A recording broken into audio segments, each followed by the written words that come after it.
mujizatnya disediakan bagiku, ku diangkat dan dipulihkannya. Bagi Tuhan tak ada yang mustahil, bagi Tuhan tak ada yang tak mungkin. Mujizatnya disediakan bagiku, ku diangkat dan dipulihkannya.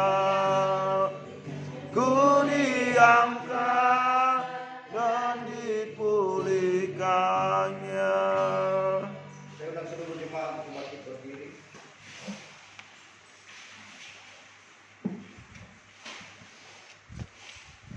Mari kita bersatu di dalam doa. Terpuji Engkau Allah kami yang bertata di atas kerajaan sorga.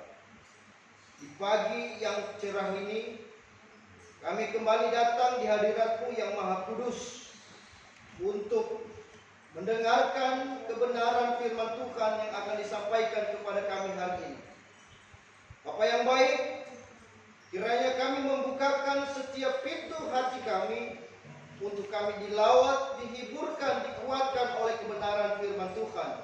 Kami yang datang dengan berbagai pergumulan, kami yang datang dengan berbagai permasalahan kehidupan, kami percaya kami pulang dari tempat ini, kami mendapat kekuatan baru yang daripada Tuhan.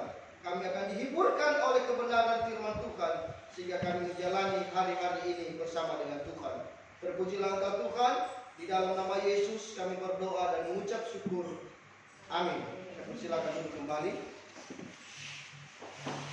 Shalom. Shalom. Ya, yang pertama-tama saya minta maaf. Pada hari ini sebenarnya kita mengadakan perjamuan kudus, tetapi karena satu dan dua hal terkait dengan konfirmasi dengan Pak Lucianus, jadi hari ini ditunda, jadi minggu depan kita akan adakan perjamuan kudus bersama dengan Bapak Pendeta Lucianus. Kemungkinan sore ini atau besok pagi kami akan ke tempat Pak Pendeta. Nah, Bapak Ibu yang dikasihi oleh Tuhan kita Yesus Kristus, hari ini kita akan merenungkan kebenaran firman Tuhan yang tertulis di dalam 2 Korintus pasal yang kelima ayatnya yang ke-17.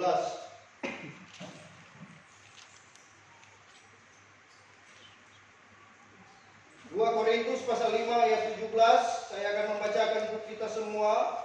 Yang punya Alkitab boleh dibaca di Alkitab, yang belum membawa Alkitab boleh didengarkan dan disimak dengan baik. 2 Korintus 5 ayat 17, firman Tuhan berkata, jadi siapa yang ada di dalam Kristus, ia adalah ciptaan baru, yang lama sudah berlalu, sesungguhnya yang baru sudah datang. Kembali saya bacakan. Jadi siapa yang ada di dalam Kristus, ia adalah ciptaan baru, yang lama sudah berlalu, sesungguhnya yang baru sudah datang. Bapak Ibu yang dikasihi oleh Tuhan, momen-momen ini masih momen-momen tahun baru. Mungkin tamu-tamu baru berpulangan ke tempat mereka, ataupun anak-anak baru kembali bekerja. Jadi masih momen-momen tahun baru, sehingga saya memberikan sebuah tema khotbah pada hari ini. Menjadi tema yang kita renungkan adalah apa yang baru dalam hidupku di tahun 2023. Apa yang baru di hidupku di tahun 2023. Saudara-saudara, kalau kita melihat konteks pembacaan kita tadi, di dalam 2 Korintus pasal 5 ayat 17 itu berbicara, Rasul Paulus mengirimkan surat atau berbicara kepada jemaat yang ada di kota Korintus. Perlu Bapak Ibu tahu bahwa Korintus ini adalah sebuah kota yang maju secara peradaban, sebuah kota yang kaya dengan ekonomi, karena karena dia merupakan sentral perdagangan. Orang-orang berdatangan dari kota yang satu ke kota yang lain, bersimpang atau pelabuhan mereka untuk berjualan itu ada di kota Korintus. Jadi kota Korintus adalah kota yang maju, yang kaya secara ekonomi. Tetapi saudara, mereka miskin secara kerohanian. Kota Korintus kaya secara ekonomi, tetapi miskin secara kerohanian. Apa yang terjadi di kota Korintus? Yang pertama saya berikan di sini, kota Korintus jemaatnya masih menyembah berhala. Kota Korintus terkenal dengan menyembah berhala. Rasul Paulus mengirimkan surat kepada jemaat Korintus karena jemaat Korintus masih hidup di dalam penyembahan berhala, masih menyembah kepada roh-roh nenek moyang, masih menyembah kepada pohon-pohon, masih menyembah kepada batu-batu. Kalau sakit masih datang ke gunung, masih datang ke pohon-pohon, potong manuk putih. Saya percaya jemaat tidak ada di sini, amin. Kalaupun ada, bertobatlah. Jangan seperti jemaat Korintus, masih menyembah berhala. Saudara-saudara yang dikasihi, kalau sakit bukannya ke rumah sakit, tetapi larinya kemana? Ke dukun. Ada sebuah ilustrasi Bapak Ibu saya berikan kepada kita untuk jemaat. Ada seorang dukun di sebuah kota. Suatu waktu ada seseorang yang sakit, badannya menggigil, kedinginan orang ini. Kepalanya sakit, pusing-pusing. Kalau di film-film Bapak Ibu bintangnya ada 7 pusing-pusing. Nah, kalau yang suka nonton sinetron ada biasanya ya, kalau udah pusing itu kepalanya ada 7 bintangnya. Nah, Bapak Ibu, orang ini sakit menggigil, sakit kepala. Lalu dia pergi kepada dukun. Datang kepada dukun, Pak Dukun, saya ini sakit menggigil, kepala pusing katanya. Dukunnya bilang, itu dibuat si Anu. Kamu itu diguna-guna kayaknya. Kamu harus bawa manuk putih 1 ekor. Kamu harus bawa daun manggala 1 ikat. Dan kamu harus kasih amplop 100.000. Jadi manuk putih, daun manggala, dan amplop 100.000. Udah, orang ini membawa kepada dukun karena dia mau sembuh dari menggigil dan sakit kepala. Dibawa kepada dukun. Dukunnya mulai mantra-mantranya. Dia campur aduk berbagai macam ramuan. Dia berdoa lagi supaya lebih yakin orang yang sakit. Dia berdoa. Sudah, dia kasih 1 gelas air minum. Ini ibu, minum. Ibunya karena mau sembuh, minum habis. Ibu pulang ke rumah, tidur hari ini. Nanti sore lihat kesiapnya. Lihat kesiapnya kan. Dia pulang ke rumah Bapak Ibu, tidur. Karena kata dukun harus tidur. Tidur ibu ini. Setelah dia tidur, ternyata sorenya memang sembuh. Badannya sehat, bugar. Tadi dia udah bawa apa? Manuk putih, daun manggala 1 ikat, amplop berapa? 100.000. Tahu nggak kenapa sembuh? Tahu nggak kenapa sembuh? Menjadi pertanyaan ini. Tahu nggak kenapa sembuh? Ternyata Bapak Ibu, ramuan yang ditiup-tiup tadi itu, apa ramuannya? Pramex, dia campur dengan tolak angin. Dia kasih Pramex dan tolak angin dan suruh ibu itu istirahat. Nah, kalau ibu itu beli tadi di warung Pramex, tolak angin dan istirahat, kira-kira berapa duit dia keluar? Paling tinggi 10.000 atau 5.000. Nah, karena dia tidak tahu itu, akhirnya dia keluar apa? Sekok manuk, seikat daun manggala, dan amplop 100.000. Kalau dia diuangkan kira-kira berapa? Bisa 200.000. Jadi ibu ini kira-kira pintar atau gimana? Jadi Bapak Ibu, apa yang mau saya katakan di dalam ilustrasi ini? Terkadang kita ditipu karena hanya mau sembuh, tetapi tidak memakai logika. Coba kalau sakit beli obat di warung ada. Berdoa, pergi ke rumah sakit supaya kita jangan ditipu. Nah, kota Korintus masih melakukan penyembahan kepada berhala. Dan terkadang di dalam kehidupan kita pun itu masih kita percaya. Kita masih percaya di gunung ini ada penunggunya. Di pohon durian yang besar sana, walaupun sebenarnya buahnya enak, tapi karena ada penunggunya, nggak mau diambil buahnya. Padahal kalau diambil itu buah durian enak sekali. Di sungai yang besar yang airnya deras juga katanya ada penunggunya. Kemarin Bapak Ibu kami ikut acara Natal di Kalau. Seorang hamba Tuhan berikan ilustrasi begini. Ada seorang yang baru datang dari kota pergi ke kampung. Di kampung ini masih percaya hal-hal seperti itu, masih ada penunggu-penunggunya. Suatu waktu orang kota ini kencing, buang air kencing di samping jalan. Setelah dia kencing, tiba-tiba ada yang menggigit, bengkak. Datang dia kasih tahu kepada orang kampung. Pas saya kencing tadi, Pak, ada yang menggigit dan bengkak. Apa kata orang kampung? Di situ ada penunggunya. Padahal itu adalah tawon, bukan penunggunya. Jadi Bapak Ibu, hal-hal yang seperti inilah yang kadang-kadang kita percaya. Ada orang-orang, bahkan ada orang percaya, katanya setelah ada orang meninggal di rumah, nggak boleh makan manuk. Suatu waktu saya nanya ke dia, nggak boleh makan manuk, kenapa Bu? Nggak tahu. Nah, kenapa kita percaya hal-hal yang kita tidak tahu? Nah, hari ini Bapak Ibu, apa yang terjadi dari jemaat Korintus? Yang kedua adalah perpecahan, perselisihan. Dan ini sering sekali terjadi di dalam jemaat. Ada perselisihan, ada perpecahan. Mungkin karena jabatan. Ada gereja-gereja besar, sudah besar, banyak jemaatnya. Tetapi pada akhirnya pecah gara-gara memperebutkan jabatan, pemajelisan, penatua. Jadi di dalam kota Korintus terjadi yang namanya perpecahan. Hal yang ketiga, mereka memberikan persembahan mereka dengan motivasi yang salah. Jemaat memberikan persembahan supaya dilihat orang. Itu terjadi di dalam kota Korintus. Makanya di dalam ilustrasi di dalam Matius itu Yesus berkata bahwa persembahan janda miskin itu lebih berharga daripada persembahan yang diberikan oleh ahli-ahli Taurat, oleh orang-orang Farisi, oleh orang-orang kaya pada saat itu. Karena kenapa? Persembahan yang sesungguhnya adalah persembahan yang dari hati, dengan motivasi kita memberikan persembahan itu karena kita mengucap syukur atas berkat Tuhan yang kita terima.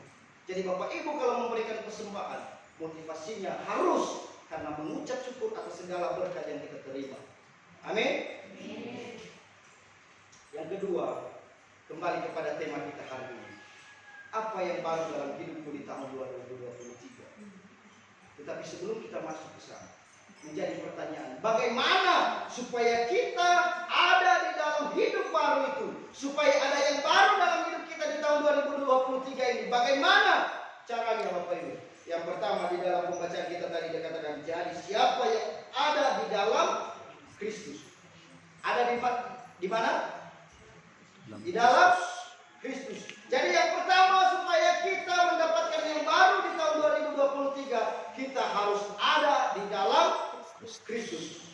Banyak orang mengaku percaya kepada Kristus, tetapi kelakuannya tidak menggambarkan percaya kepada Kristus. Bapak Ibu, sering saya katakan bahwa iblis itu canggih. Iblis itu mengikuti zaman. Iblis itu tidak pernah ketinggalan zaman. Dia selalu ikut perkembangan zaman. Saat-saat ini Bapak Ibu, iblis tidak lagi melarang kita datang beribadah. Iblis tidak lagi membuat kita malas beribadah. Tetapi iblis mengizinkan kita datang ke rumah Tuhan, tetapi pikiran kita tidak di dalam rumah Tuhan. Kita datang duduk di dalam gereja, tetapi kerjaan kita di dalam gereja memikirkan hal-hal yang luar sana, masih memikirkan pekerjaan kita. Ketika hamba Tuhan berkhotbah bukan mendengarkan kebenaran firman Tuhan, tetapi sibuk dengan urusan masing-masing. Sering terjadi di dalam gereja, ketika di kota hamba Tuhan sedang berkhotbah di depan, jemaat buka WA di belakang. Jemaat ada yang main game di belakang. Ingat Bapak Ibu, bukan karena rajin datang ke dalam gereja, tetapi bagaimana kita di dalam gereja, bagaimana kita datang di hadapan Tuhan. Kalau Tuhan saja kita tidak hormati, bagaimana kita menghormati manusia? Bapak Ibu datang ke dalam gereja ini bukan datang ke hadapan hamba Tuhan, bukan. Datang ke dalam gereja ini, datang di hadapan Tuhan. Bukan karena ada hamba Tuhan di tengah-tengah gereja ini lalu baru datang ibadah di sini. Tetapi Bapak Ibu datang beribadah di sini karena ada kerinduan untuk datang di hadapan Tuhan. Percuma datang dalam gereja kalau kebenaran firman Tuhan yang disampaikan tidak juga masuk dalam hati, hanya sampai kepada telinga, hanya cukup jadi pengetahuan, tapi tidak menjadi perenungan dalam hati. Makanya hidup tidak pernah berubah. Yang membuat kita berubah itu sampai kita merenungkan, kita tanamkan di dalam hati kita.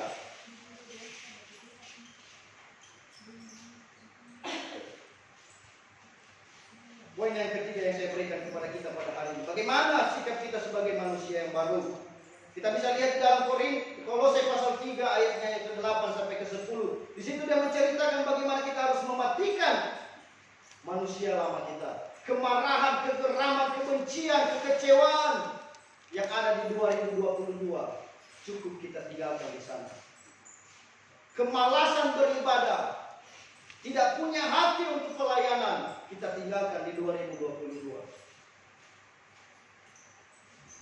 Maka kalau saya bertanya, apa yang baru dalam hidupmu di 2023? Renungkan ini. Adakah yang baru dalam hidupmu 2023? Ataukah masih sama seperti 2022? Yang tidak rajin beribadah, apakah semakin tidak rajin beribadah? Atau ada perubahan semakin rajin beribadah? Yang terlambat dalam beribadah di 2023 ini, apakah semakin kita mengutamakan waktu untuk Tuhan? Waktu telah ditetapkan jam 9 ibadah. Bisa kita datang sebelum jam 9 supaya kita punya waktu bersatu di hadapan Tuhan. Kita tenangkan pikiran kita di hadapan Tuhan. Kalau jam 9 ibadah Bapak Ibu baru datang setengah 10, udah khotbah. Kapan Bapak Ibu menyembah Tuhan? Kapan Bapak Ibu bersatu di hadapan Tuhan? Jadi kita harus mematikan, kita harus meninggalkan perbuatan lama kita. Dan kita hidup dalam perbuatan baru. Saya berharap 2023 ini menjadi tahun di mana kita berubah, di mana tahun kita dapat mendapatkan hidup baru, perilaku baru, kasih, sukacita, damai, sejahtera ada di tengah-tengah kita di dalam berjemaat di 2023 ini. Jangan kita menjadi duri di dalam daging berjemaat, tetapi kita harus menjadi berkat pada seluruh jemaat. Saya percaya jemaat GPSI Puspei Damai adalah jemaat-jemaat yang akan menjadi berkat satu antara yang lain, akan menjadi jemaat yang saling mengasihi, saling mengampuni. Kita sudah berbicara di penghujung tahun 2022 bahwa segala hal kesalahan, segala hal kekecewaan, segala hal dengki, kebencian di tahun yang lalu kita tinggalkan sampai di situ. Tapi kita harus mulai dengan hidup yang baru. Hidup yang baru kita akan menjadi berkat kepada sesama kita.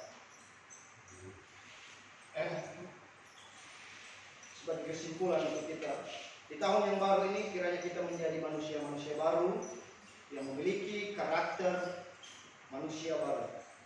Tidak ada lagi kemarahan, tidak ada lagi kebencian, tidak ada lagi perpecahan di tengah-tengah jemaat, tidak ada lagi yang berniat buruk, tidak ada lagi yang memberikan persembahan dengan motivasi yang salah, tidak ada lagi yang malas beribadah, tetapi kita semakin rajin beribadah untuk kemuliaan bagi nama Tuhan. Saya percaya ketika kita sudah hidup di dalam Tuhan, kita akan terlihat dari perbuatan kita. Tidak hanya cukup KTP Kristen, tapi perbuatan kita yang menandakan bahwa kita adalah orang yang percaya. Amin. Yesus berkata, pohon itu dikenal dari mana? Dari buahnya. Dari buahnya lah pohon itu bisa dikenal. Dari buahnya lah kekristenan itu dikenal. Percuma kita ngaku-ngaku Kristen kalau kita perbuatannya tidak menggambarkan